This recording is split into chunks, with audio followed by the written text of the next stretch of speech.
estava ouvindo aí um podcast do Murilo Gun, inclusive eu recomendo a vocês que vocês procurem aí, Murilo Gun, e ele estava entrevistando uma pessoa e falou do livro do Cortella que eu não conhecia.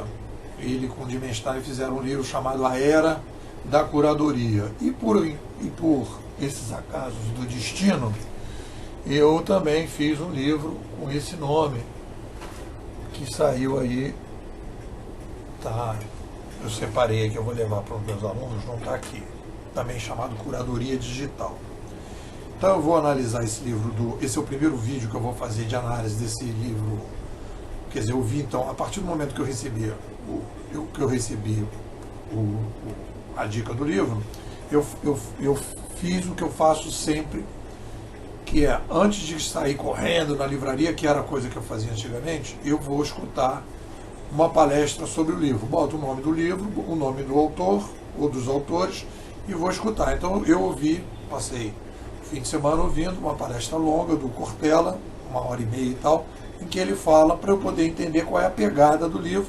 Depois, se eu achar que o negócio é bacana, eu recomendo isso para vocês em relação a qualquer coisa. O autor, normalmente, quando ele lança um livro, ele faz uma entrevista, faz uma palestra.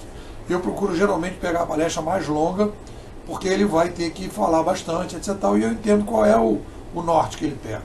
E a partir daí, eu avalio se vale a pena ou não comprar o livro, e na compra do livro, eu me aprofundo ainda mais. Às vezes, em alguns momentos, eu nem compro o livro, e às vezes eu compro o livro, depende da situação. Nesse caso, fiquei curioso de ler o livro. Então, porque tem muito a ver com o que eu venho discutindo. Então, a Era da Curadoria, a pegada do Cortella e do Dimenstein, é uma coisa interessante, que é o seguinte, e eu estive dando aula esse fim de semana, e eu percebo, isso para mim ficou claro, e eu deixei isso bem claro, eu refiz a introdução do meu livro, que o Curadoria Digital virou Administração 3.0. Eu abandonei esse nome, Curadoria Digital, para colocar a Administração 3.0, e eu digo que a curadoria é o que vem substituir a gestão, né? E aí eu estou trabalhando dentro de uma pegada da administração e colocando a curadoria como o que vem depois da gestão. E aí tem uma coisa que eu percebi discutindo com meus alunos, e eu coloquei isso logo na cara do livro, e é a crítica principal que eu faço à pegada do Cortella, e não li ainda o livro, não li o livro, nem ouvi o Dimenstein, mas na pegada do Cortella, o que acontece? E isso é o que acontece normalmente. Existem na história, análises históricas, que eu fiz uma tabelinha em que eu coloquei. Super microhistória é o dia a dia, são as fofocas, são as coisas. Depois você tem a microhistória, que as pessoas trabalham com anos, às vezes com décadas, em que a pessoa compara, digamos, os movimentos atuais com os movimentos do Collor, das diretas, então ele vai trabalhar ali com décadas e tudo. Depois você tem a mesohistória, em que você vai trabalhar com, às vezes, com mais décadas ou até com séculos, em que você vai trabalhar. E você tem a macrohistória, que você vai trabalhar com milênios. Eu ainda diria que ainda tem uma coisa mais acima ainda, que é a cosmohistórica. É a cosmohistórica que você vai trabalhar com milhões de anos, que é o pessoal que estuda planeta, surgimento do planeta, etc. Então, aí você vai falar, né, pô, qual é a melhor camada para a gente analisar, né? Aí eu digo, depende do problema que você precisa estudar. Se você tem um problema e você tem um fenômeno, que ele é um fenômeno da microhistória, né? Sábado bateu um carro aqui, isso é um acidente da microhistória. Aconteceu aquele acidente. Tem coisas que acontecem que vêm como consequência da mesohistória, né? De repente uma crise econômica estoura porque você de repente tem toda uma economia baseada em petróleo há, sei lá, 100 anos, 200 anos, e há uma crise do petróleo, então a partir daí você entra em crise. Então fecha um ciclo que começou há 200 anos e que fechou agora um ciclo de um determinado país.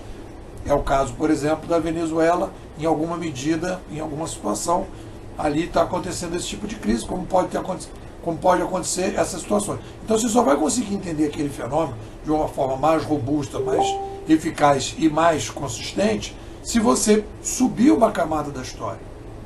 Se você ficar na mesma camada da história, o que vai acontecer? Você não consegue entender. E a coisa mais importante que eu considero para mim a diferença em relação à análise que eu faço da revolução digital atual, que eu tive a sorte no início e no segundo momento, a percepção que ali era o caminho, que eu abracei a Escola Canadense de Comunicação, que é o pessoal que estuda rupturas de mídia no passado, e o Pierre Levy, principalmente nos livros dele, que me encantou, em que eu percebi que a gente tinha uma pegada macro-histórica. No livro Cybercultura, por exemplo, ele vai mostrar que a gente vive ciclos de mudanças de mídia, ele vai falar da oralidade, da escrita impressa, dos meios de comunicação de massa e depois da internet. Naquele momento eu percebi que eu não podia estudar a internet olhando apenas para a microhistória. Só que eu não tinha esses conceitos. Depois eu fui ganhando esses conceitos.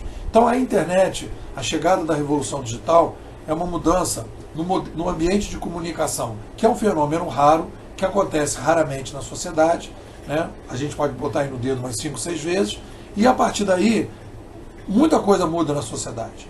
Então, se você não tiver um comparativo histórico com todas as mudanças que aconteceram no passado do mesmo porte, você começa a não ter determinado tipo de análise, algum tipo de análise começa a ficar prejudicado quando você vai fazer esse tipo de estudo. Então, eu percebo isso. Então, quando você fala da era da curadoria, e o Dimenstein e o Cortella estão falando dessa era da curadoria, eles estão pegando, e aí eu faço uma análise hoje um pouco mais sofisticada da revolução digital, eu faço 3 ondas dessa revolução digital. Você tem um processo de informatização ou de expansão da tecnologia nova, você tem um processo de descentralização, que é a característica de uma revolução cognitiva descentralizadora, que foi o que aconteceu na prensa, e você tem uma terceira característica, que é o disruptivo, que introduz na sociedade um novo modelo de comunicação. A chegada da prensa, ela é radical, mas ela não é disruptiva. Por quê? Porque a escrita já existia. E a escrita, no fundo, é um pouco uma continuidade incremental da oralidade.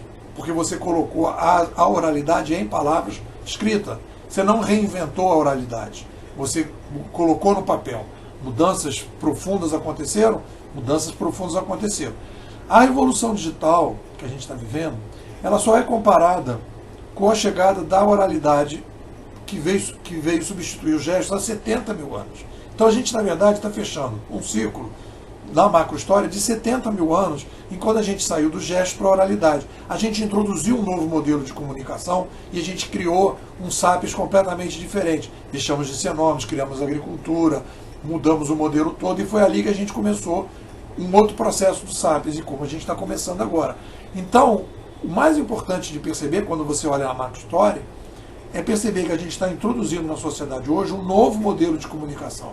Esse novo modelo de comunicação são os rastros das formigas, que permite que a gente tome decisões mais sofisticadas. Porque o ferramental de troca que nós temos, que é a base da sociedade, são as tecnologias de troca, são as tecnologias de comunicação, as tecnologias de negócio, tecnologias de calcular, tecnologias de aprendizado, etc.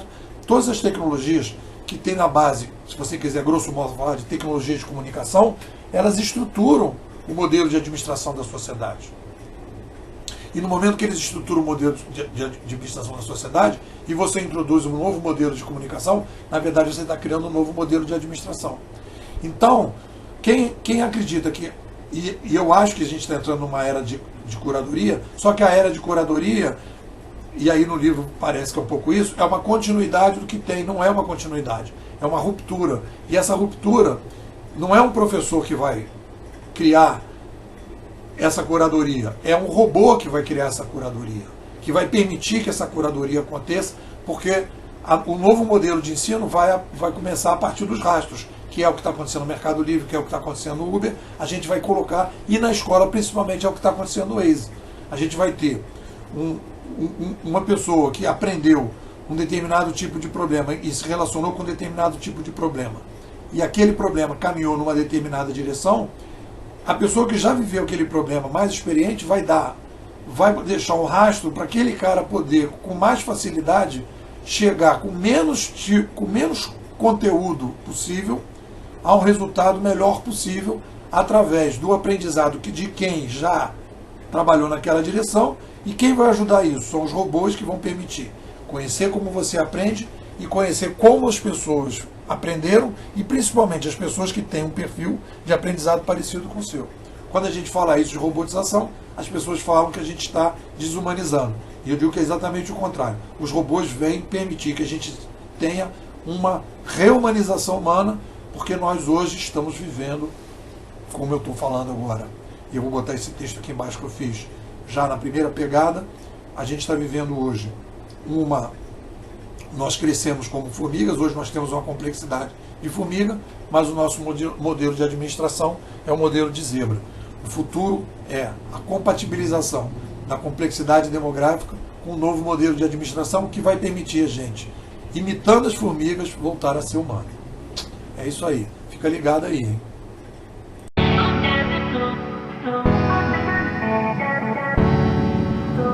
Oh,